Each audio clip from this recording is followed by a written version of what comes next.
Inni lammaffaan sodaan maalirraa maddaa? Sagalee Waaqayyoo wallaaluun. Sagalee Waaqayyoo wallaaluun. Sodaan yoo sagalee Waaqayyoon beektu ta'e sodaat maaliinan jiraadha? Maalan nyaadha? Maalan dhuga? Dhukkubii dhufe kun na ajjeesa. Oddoo mammaa 43 keessatti Waaqayyoo kee maalidha? Fayyisaa keeti ani. Lakkoofsa 4 gaditti yoo dubbiftan.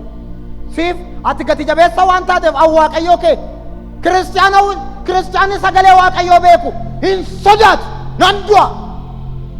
Bara HIV Waaqayyo fayyisetti moo qoricha malee? Wantoonni baay'een qoricha hin qaban namaa wajjin kan jiraatan. Waaqayyo waldaa kiristaanaa keessatti kaansarii nama fayyisaadha. Erga inni raammoo yaase. Ogeessa koo Waaqayyootu kaa'e. Qoricha qammamanii akka isaan marfee namaa kennan Waaqayyootu kaa'e. Luqaas koo doktara. Phaawulos lallabaadha.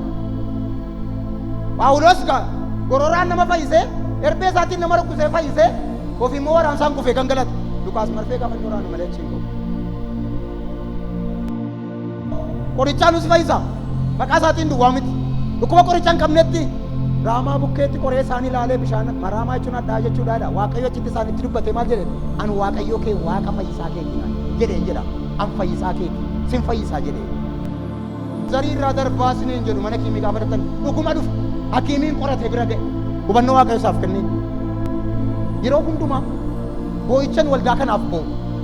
Agalgaa'ota iddoo kana jiraniif amantoota iddoo kana jiraniif kanan boo'umaa inni abaarsa abbootaa fudhanne malee eebba abbootaan fudhanne maqaa Yesuusin jijjiirame abaarsi nurraa ka'ee eebba abbootaa nuuf haa ta'uun kana taa'eera. Iyyi koo abaarsa abbootaa maalidha ree? Kaansariidha, giffiitiidha, sukkaara.